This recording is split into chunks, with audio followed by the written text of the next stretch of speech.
एक विभाग था। विभाग में वित्तीय अनियमितता हुई। इस अनियमितता की खबर पूरे प्रदेश भर में फैली। प्रदेश भर के कई लोगों को कोई फर्क नहीं पड़ा, लेकिन कुछ लोग ऐसे थे जो इस वित्तीय गड़बड़ी के खिलाफ मुखर हो गए। ये लोग पहुंच गए नैनीताल हाई कोर्ट में और वहां पर इन्होंने अपनी बात रखी और तमाम साक्ष्य गड़बड़ी से संदर्भित सामने रखे कोर्ट ने इस मामले को बहुत गंभीरता से लिया और उसके बाद पूरे गड़बड़झाले की सीबीआई से जांच कराने के आदेश दे दिए। लेकिन अब इस आदेश के खिलाफ राज्य सरकार सुप्रीम कोर्ट जा रही है, ऐसी खबर है सूत्रों के मुताबिक, और वहां पर सीबीआई की जांच को रोके जाने की मांग करने जा रही है। तो आखिर सरकार ऐसा क्यों कर रही है? गड़बड़झाले की पोल क्यों नहीं खुल जाए, सबके सामने आ जाए, इसे रोकने की कोशिश क्यों की जा रही है? कौन कर रहा है? कौन से विभाग का यह गड़बड़झाला है? और राजनीतिक रूप से क्या अपनी दखल को मजबूत करने की कोशिश मंत्री जी कर रहे हैं? सारी बातें जानेंगे इस खबर में, विस्तार से इस पर चर्चा की जाएगी। लेकिन मेरा आग्रह है हमेशा की तरह, इस खबर को आखिर तक जरूर देखिएगा। खबर पसंद आए तो इसे लाइक जरूर कीजिएगा, चैनल को सब्सक्राइब आप जरूर कर लीजिए और साथ में इस खबर को शेयर कीजिए, यह मेरा विशेष अनुरोध है।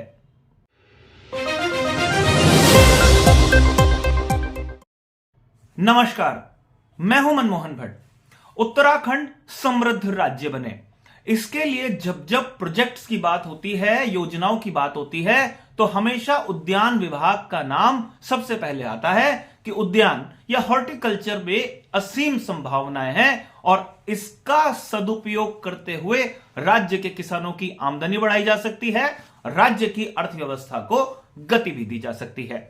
इसलिए उद्यान विभाग उत्तराखंड से लेकर केंद्र सरकार के लिए हमेशा ही प्रोजेक्ट देने वाला एक महकमा रहता है, जहां पर किसानों को महत्वपूर्ण ट्रेनिंग से लेकर तमाम जो पौध होती हैं उन्हें उपलब्ध कराया जाता है।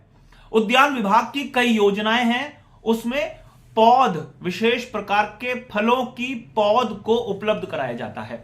लेकिन इस पौध में ही गड़बड़झाला कर दिया और निदेशक डॉक्टर एस.एच. बवेजा पर इस गड़बड़झाले में शामिल रहने के कई तरीके के आरोप लगे। कुछ लोगों ने इस गड़बड़झाले की सारी परतों को इकट्ठा किया और इस मामले को लेकर वो पहुंचे नैनीताल हाई कोर्ट में। नैनीताल हाई कोर्ट में कई बार इस प्रकरण को लाया गया और सुनवाई के बाद नैनीताल हाई कोर्ट ने राज्य सरकार को कई तरीके के निर्देश दिए। राज्य सरकार ने डॉक्टर बावेजा को सबसे पहले तो निलंबित किया, उनके खिलाफ मुकदमा दर्ज करने की भी तैयारी की जा रही थी, लेकिन सब प्रकरण पर पानी फिरता हुआ नजर आ रहा है। नैनीताल हाई कोर्ट जो एसआईटी थी राज्य सरकार की, उस पर संतुष्ट नहीं हुई, वो क्या जांच करेगी इस बात पर संतुष्ट नहीं थी।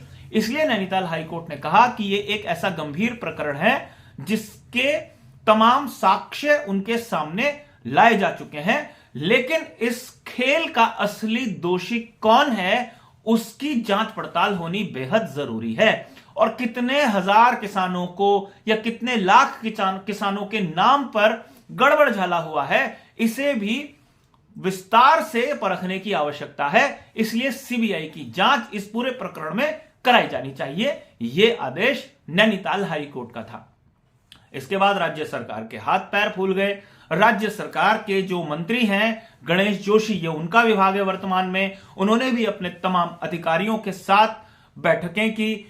मंत्री जी ने सरकार के वरिष्ठ अधिकारियों के साथ भी बैठक की, दिल्ली तक मशक्कत की और अब खबर आ रही है कि इस विभाग में हुए गड़बड़झाले की सीबीआई से जांच न हो, इसके लिए एक सहमति बन चुकी है। न्याय विभाग की मंजूरी का इंतजार किया जा रहा है और सुप्रीम कोर्ट में इस मामले को लेकर कौन वकील पैरवी करेगा उसकी भी नियुक्ति हो चुकी है। यह सूत्रों के मुताबिक खबर है।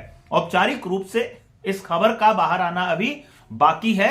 साल खत्म होते होते यह एक बड़ा सवाल बन गया है कि जहां भ्रष्टाचार पर करारा प्रहार हो रहा था, वहां भ्रष्टाचार के मामले की जांच कैसे रोकी जा सकती है? कौन वो लोग हैं जो इस जांच को नहीं होने देना चाहते सीबीआई से? और अगर सीबीआई इस गड़बड़ झाले की परतों को और विस्तार से खोलेगी तो किस किस की समस्या और भी ज्यादा बढ़ सकती है, यह कानाफूसी होने लगी है। जिनके फंसने की संभावनाएं ज्यादा होंगी वही लोग इस जांच को रुकवाने की कोशिश भी कर रहे होंगे, यह बात बेहद स्पष्ट है। जाहिर सी बात है, निदेशक महोदय तो सस्पेंड है, वो सबसे पहले कोशिश करेंगे कि इस जांच को रोका जाए और विभाग के कई दूसरे अधिकारी भी इस गड़बड़ झाले की जांच को रोके जाने की कोशिशों में जुटे हुए हैं।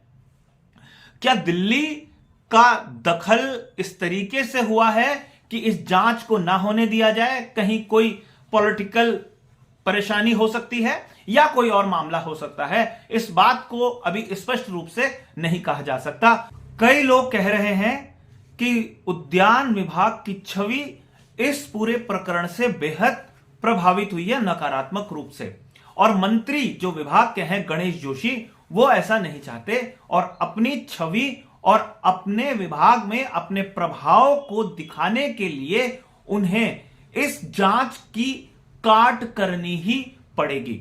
अब चूंकि जांच के आदेश नैनीताल हाईकोर्ट ने दिए हैं, इसलिए राज्य सरकार इस पर कोई एक्शन नहीं ले सकती तकनीकी रूप से। सिर्फ सुप्रीम कोर्ट ही नैनीताल हाईकोर्ट के आदेश को काट सकता है। इसलिए मंत्री महोदय अपनी दमदार उपस्थिति दिखाने के लिए, राज्य और राज्य सरकार में अपनी दमदार मौजूदगी दिखाने के लिए इस प्रकरण को सुप्रीम कोर्ट लेकर जा सकते हैं। इस तरीके की बात हो रही है और खबर यह है कि यह पूरी की पूरी प्रक्रिया राज्य सरकार के अलग अलग विभागों से होती हुई न्याय विभाग तक पहुंच गई है।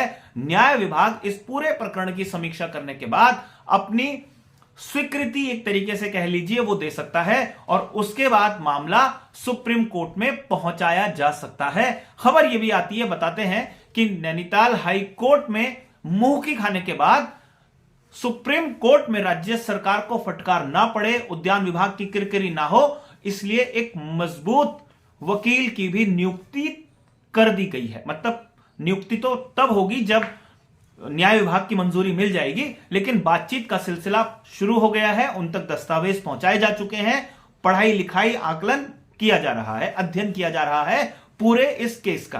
तो देखना यह है कि यह मामला आगे कितना बढ़ पाता है। क्या नैनीताल हाईकोर्ट के आदेश पर रोक लगाने की कोशिश राज्य सरकार वास्तव में करेगी या न्याय विभाग उसमें कोई अड़चन लगा सकता है? अपनी साफ सुथरी छवि को बचाने की अगर कोशिश की जानी है तो जांच होने देनी चाहिए और जिन लोगों ने गड़बड़ की है वास्तव में उन्हें सजा मिलनी चाहिए। जांच होगी तो निर्दोष लोगों को तो वैसे भी आसानी से छुटकारा मिल जाएगा अगर उनका नाम इस प्रकरण में आ गया होगा तो, और अगर कोई वास्तव में गड़बड़ झाला कर रहा होगा तो उसे दंड मिलना चाहिए। सरकार आखिर अपनी छवि को बचाने के लिए दूसरे की छवि के साथ खुद को क्यों मिक्स करने की कोशिश कर रही है, यह भी देखना होगा कि आखिर में किस तरीके की सहमति बनती है। जांच को क्या वापस लिया जाएगा, और अगर नैनीताल हाई कोर्ट के आदेश को काटने के लिए सुप्रीम कोर्ट में जाया जाता है तो क्या वास्तव में राज्य सरकार की छवि पर ही दाग नहीं लगेगा कि अपने दागदार अधिकारियों को बचाने के लिए राज्य सरकार सुप्रीम कोर्ट तक पहुंच गई?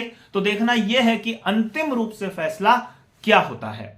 साथियों, अभी के लिए इतना ही, लेकिन मेरा आग्रह यह है, इस खबर को अगर आपने पसंद किया तो इसे लाइक जरूर कर लीजिए और इस पर अपनी राय जरूर जाहिर कीजिए। और खबर अगर आपने ठीक से देखी है, पसंद किया है, तो इसे अपने मित्रों तक भी आप जरूर पहुंचा दीजिए। नमस्कार।